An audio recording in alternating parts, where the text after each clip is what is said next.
Cutie पाए सब कुछ हैंडल कर लेंगे, अभी घर के गार्जियन मौजूद हैं। जिस घर में गार्जियन की छत्र छाया होती है उस घर के मैटर सॉल्व हो जाते हैं। अम्मू माँ है और माँ अपने बच्चों से ना ज्यादा दिन तक नाराज नहीं रह सकती, और नाराज होना एक माँ का हक भी है। अगर वो प्यार भरपूर कर सकती है तो वो नाराज भी भरपूर हो सकती है, और बच्चों का फर्ज बनता है अपनी माँ को मनाना। एंड आई एम श्योर कि लखमीत भैया और नीतू दोनों के दोनों उनको मना रहे होंगे और मना लेंगे, क्योंकि एक माँ खुद भी अपने बच्चों को रोता हुआ परेशान नहीं देख सकती। Hello friends, welcome back to my channel Earth Mom Dehradun, और मैं हूं ज्योति। वेलकम करती हूं आप सभी का अपने चैनल में। सो दोस्तों, इतनी सारी कंट्रोवर्सी के चलते हुए ना मैं एक बहुत ही मोस्ट इम्पॉर्टेंट चीज भूल गई, और वो चीज है टीचर्स डे की शुभकामनाएं। सो मेरी ये वीडियो जितने तक भी पहुंचती है, आप सबको हैप्पी टीचर्स डे। चाहे वो मदर्स हैं, चाहे वो सिस्टर्स हैं, चाहे वो हमारी टीचर्स है किसी भी रूप, क्योंकि गुरु सिर्फ वही नहीं होता जो स्कूल में हमें पढ़ाता है। जिंदगी में हर वो बंदा हमारा गुरु है जिससे हमें सीखने के लिए 4 बातें मिलती हैं। तो ऐसे सभी लोगों को मेरा हाथ जोड़ के प्रणाम है, और आप सबको हैप्पी टीचर्स डे। सो आइए इसी के साथ शुरू करते हैं आज का रिएक्शन। सो जब दिन ही इतना अच्छा है, एक टीचर एक गुरु का दिन है, तो माँ से बढ़कर एक बच्चे की जिंदगी में कोई भी गुरु नहीं हो सकती। हर बच्चे की लाइफ में जो उसकी सबसे पहले गुरु होती है वो उसकी माँ ही होती है। तो आइए फ्रेंड्स, बात करते हैं भम्मू माँ के बारे में। तो बहुत सारे लोग ये कमेंट कर रहे थे कि मैम आपने भम्मू माँ के लिए कुछ भी नहीं बोला, आपने उनके लिए कोई भी रिएक्शन नहीं दिया।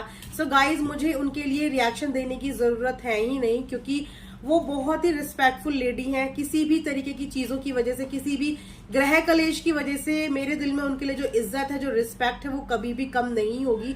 उनके लिए क्या, हर बड़े के लिए जो इज्जत मेरे दिल में है वो कभी भी कम नहीं होगी, क्योंकि हम अपने बड़ों की तुलना कभी भी अपने आप से कर ही नहीं सकते। हमारे बड़े हमारी जिंदगी में हमारी बहुत सारी बड़ी बड़ी गलतियां माफ करते हैं। तो अगर बड़े होके वो हमसे कुछ छोटी सी डिमांड कर ले, या हमसे रूठ जाए, या हमसे नाराज हो जाए, इसका मतलब बिल्कुल ये नहीं है कि हम लोग उनकी इज्जत में 1% भी कमी कर लें। और रही बात माँ की, तो देखो माँ तो एक ऐसा औधा है जिसकी बराबरी तो साक्षात ईश्वर भी नहीं कर पाया, जिसकी बेइज्जती तो साक्षात ईश्वर भी नहीं कर पाया। तो आप और मैं कौन होते हैं एक माँ की इंसल्ट करने के वाले। इसीलिए मैं अपनी हर वीडियो में आप सबसे यही बोल रही हूँ कि आप लोग अपना पॉइंट ऑफ व्यूज दीजिए, लेकिन एक माँ की डिसरिस्पेक्ट बिल्कुल मत कीजिए। माँ की क्या, किसी भी औरत की, किसी भी लड़की की, किसी भी बेटी, किसी भी बहू की डिसरिस्पेक्ट मत कीजिए। एक साफ सुथरे साधारण वर्ड्स में भी हम अपनी बातों को रख सकते हैं, हम अपना पॉइंट ऑफ व्यू शेयर कर सकते हैं। आज आप सबने देखा कि भम्मू माँ और क्यूटी पाए दोनों के दोनों खाटू श्याम जी की यात्रा में निकले हैं, और आज उनके चेहरे पे ना मुझे थोड़ा सा ग्लो दिख रहा था। मतलब चीजें थोड़ी सी सेटल होती हुई मुझे एक इनर फीलिंग आ रही है कि यस, चीजें थोड़ी थोड़ी सेटल होने को हो रही हैं, एक कोशिश की जा रही है। क्योंकि जितनी एग्रेसिव, मतलब जितनी थोड़ी सी नॉटी कह लो आप, भम्मू माता इम्पेशेंट है, उतने ही पेशेंस है क्यूटी पाई के अंदर, जितना मैंने जज किया। लेकिन यस, क्या होता है ना कि हर बीवी अपने पति की पैम्परिंग चाहती है। चाहे एक बीवी कितनी भी गलत हो, लेकिन सिचुएशन के हिसाब से हर हस्बैंड को अपना रोल प्ले करना पड़ता है। जैसे अम्मू माता ने उस समय ये सब बातें बोली थी, तो क्यूटी पाई ने उनकी हर बात में हाँ में हाँ, हाँ में हाँ, हाँ में हाँ मिलाया। अब मैं इसका रीजन भी आपको बताती हूँ, शायद आप लोग इस चीज से रिलेट कर पाओगे। तो क्या होता है ना, जो 2 हस्बैंड वाइफ होते हैं, इनका रिश्ता ही कुछ ऐसा होता है कि हम ये एक्सपेक्ट कर सकते हैं कि दुनिया हमारे अगेंस्ट हो गई हो, भले ही हमारी गलती हो, लेकिन हम अपने पार्टनर से हमेशा ये एक्सपेक्टेशन रखते हैं कि हमारे सही और हमारे गलत में हमारा पार्टनर हमारा साथ दे। तो कुछ चीजें ना सिचुएशन के हिसाब से समझी और संभाली जाती है। उस समय पे शायद भम्मू माँ ने फ्लो में अपनी सारी बातें बोल दी, और क्यूटी पाई ने उन्हें नहीं रोका, क्योंकि उनके हिसाब से वो एक सही वक्त नहीं होगा उन्हें रोकने का। क्योंकि अगर कोई बंदा फ्रस्ट्रेटेड है या कोई बंदा गुस्सा है और आप तुरंत उसको उसी समय पे समझाने लग जाओगे, तो उस बंदे को वो चीज कभी भी समझ में नहीं आती है। आप सब ने अपनी अपनी लाइफ में ये एक्सपीरियंस किया होगा। अक्सर हम लोग कुछ गलती गुस्से में कर देते हैं, लेकिन जब हम 2-3 बार उसके बारे में सोचते हैं तो हमें लगता है शिट यार, ये हमने कुछ ज्यादा ही कर लिया, हमें ऐसा नहीं करना चाहिए था। तो वक्त जो होता है ना, टाइम, वो हर चीज को हील कर देता है। सो उसी तरीके से अपनी वाइफ का सपोर्ट करते हुए क्यूटी पाई ने उस समय पे उन्हें रोकना जरूरी नहीं समझा। लेकिन आई एम श्योर जब वो थोड़ा सा शांत हुई होंगी, बैठ के उन्होंने इस बारे में बात जरूर की होगी। उसी का नतीजा है कि जब आज कार में भम्मू माँ बात कर रही थी ना, तो उनके चेहरे पे थोड़ी सी नाराजगी कम लग रही थी। ऐसा फील हो रहा था कि उनको शायद ये चीज फील हो गई है कि उन्होंने ना फ्लो में या बोल दो फ्रस्ट्रेशन में या गुस्से में गलत चीज कर दी है। और साथ ही साथ आपको पता ही है कि क्यूटी पाई जो बॉन्ड शेयर करते हैं नीतू के साथ, वो बहुत ही क्यूट बॉन्ड है। हमेशा से हमने देखा है कि उन दोनों का एक बहुत ही क्यूट बॉन्ड है। भले ही अम्मू माँ नाराज चल रही हो, लेकिन क्यूटी पाई ने हमेशा हंस के खेल की उनके साथ बात भी करी है, उनको उतना इम्पोर्टेंट फील भी करवाया है, चाहे वो रोका सेरेमनी हो, चाहे वो घर में जब भी आते हो।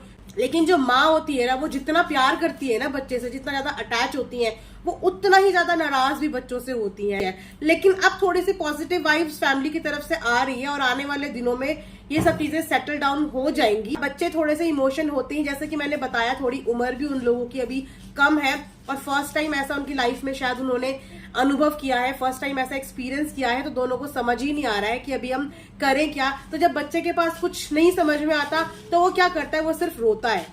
जब अपनी इमोशंस, अपनी बातें समझ नहीं पाता तो वो रोता है। तो वही नीतू का हाल है कि जब एक इमोशनल ब्रेकडाउन इंसान का होता है तो आंखों से आंसू ही निकलते हैं। और नीतू क्या या तो लखनी, दोनों के दोनों ये बहुत ही इमोशनल है। दोनों के दोनों कपल्स बहुत जल्दी रोने लग जाते हैं और यही इनकी कहीं ना कहीं मासूमियत है। क्योंकि मजबूरी हो गई अपने इमोशंस दिखाने की, जाहिर करने की, क्योंकि बहुत से लोग पीछे पीछे से नीतू की मम्मी के लिए बहुत कुछ बोलने लग गए थे, नीतू की फैमिली के लिए बहुत कुछ बोलने लग गए थे, नीतू के लिए बहुत कुछ बोलने लग गए थे। तो उस लड़की से वो चीजें बर्दाश्त नहीं हुई, उसने उन चीजों को ध्यान में रखते हुए अपनी स्टोरी में वो डाला। लेकिन ऑडियंस है, मल्टीपल थिंकिंग, मल्टीपल सोच, बहुत कुछ सोच सकती है, सबके अपने अपने परसेप्शन होते हैं। मैं किसी के भी परसेप्शन या किसी की भी राय को गलत नहीं बोलूंगी। अम्मू माँ का देखो पूरा हक बनता है अपने बेटे और अपनी बहू को डांटने का, कुछ भी बोलने का पूरा हक बनता है। वो पूरे हक से कुछ भी बोल सकती हैं।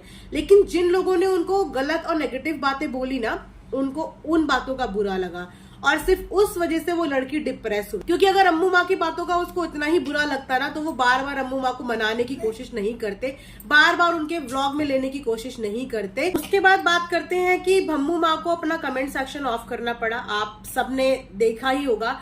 तो यस, उन्होंने अपने इंस्टाग्राम का कमेंट सेक्शन ऑफ किया है, उन्होंने अपनी वाईटी का कमेंट सेक्शन ऑफ नहीं किया है।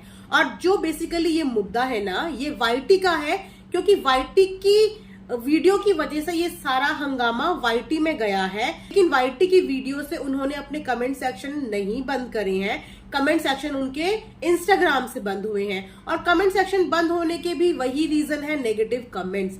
तो नेगेटिव कमेंटेटर्स को तो हम रोक नहीं सकते, चाहे वो भम्मू के फैन फॉलोइंग हो, चाहे वो नीतू की फैन फॉलोइंग हो। तो अपने अपने तरीके से दोनों डील कर रहे हैं।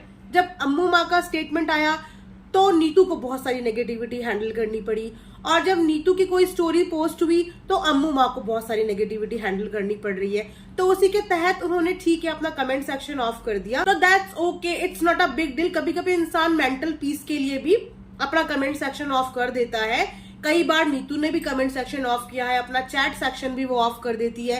ये कोई भी बहुत बड़ी बात नहीं है, आप लोग इतना परेशान मत होइए। उन्हीं के बच्चे हैं, अपने बच्चों को वो बिखरने नहीं देंगे। जिन बच्चों की परवरिश के लिए क्यूटी पाई ने अपनी जिंदगी के इतने साल लगा दिए यहाँ तक पहुंचने में, आपको क्या लगता है कि वो सिर्फ एक छोटी मोटी चीजों की वजह से अपने परिवार को बिखरने देंगे?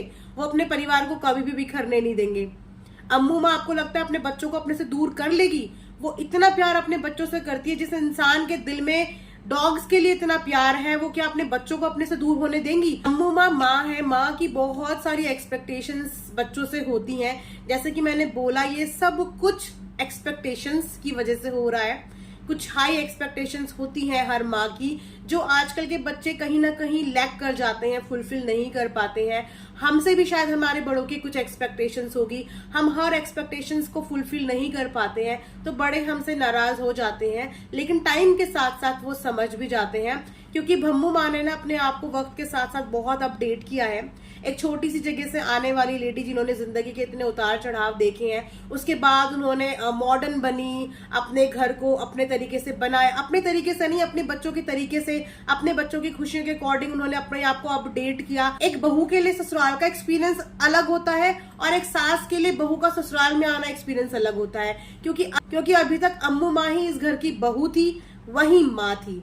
तो जब एक माँ अपना औधा किसी बहू के साथ शेयर करती है ना, तो थोड़ी बहुत ऊपर नीचे वाली बातें होती हैं। अभी तो एक ही बहू आई है, अभी उसी का नेचर भापने में उनको 7-8 महीने लग गए और थोड़ी सी प्रॉब्लम्स आ गई। अभी तो एक और बहू आएगी, उसका नेचर ढालने में, उसकी चीजों को समझने में बहुत सारी स्ट्रगल्स आएंगे। उसके बाद जवाई आएगा, बेटी ससुराल जाएगी, ससुराल वाले के नेचर तो एक माँ, उनकी भी एज अ सास अभी जर्नी शुरू हुई है, तो वो भी इस औहदे में एक्सपीरियंस नहीं है।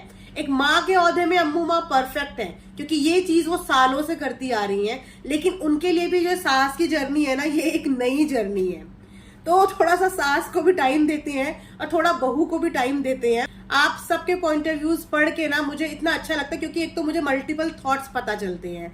अब मैं अपनी बात करती हूँ तो मैं सिर्फ अपने थॉट्स का जिक्र करती हूँ आपके साथ, लेकिन जब आप कमेंट्स में अपने अपने थॉट्स बताते हो ना, तो हम लोग एक दूसरे के साथ अपने अपने थॉट्स एक्सचेंज कर रहे हैं, अपने अपने थॉट्स शेयर कर लिए हैं। कुछ 4 चीजें मैं देखती हूँ कमेंट सेक्शन में, तो मुझे सीखने को मिलती है कि यस, एक पॉइंट ऑफ व्यू ये भी हो सकता है, और शायद जो मैं बातें बोलती होंगी आप लोग भी वो सीखते होंगे कि यस, एक पॉइंट ऑफ व्यू यही हो सकता है। तो इस चीज से ना हमारी पर्सनालिटी और इनहैंस हो रही है।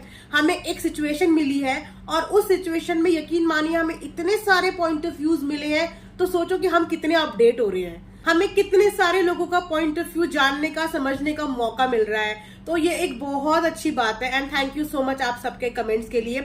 आप लोग इतने एफर्ट्स दिखा रहे हो कि आप कमेंट सेक्शन में कमेंट करते हो, वीडियो को देखने के लिए अपना टाइम देते हो, एकदम बेधड़क होके अपना पॉइंट ऑफ व्यू रखते हो। यही मुझे चाहिए कि मेरे को देखने वाली ऑडियंस मेरे कमेंट सेक्शन में कमेंट करने से पहले एक बार भी यही ना सोचे कि मुझे कैसा लग रहा है, चाहे वो चीजें मेरे ऑपोजिट हो, नेगेटिव हो, लेकिन आप लोग अपना पॉइंट ऑफ व्यू मुझसे जरूर शेयर किया कीजिए, क्योंकि मुझे भी अपनी पर्सनालिटी को और इनहैंस करने में हेल्प मिलेगी।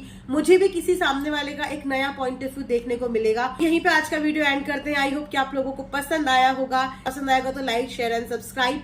And thanks for watching earth Mom Dehradun.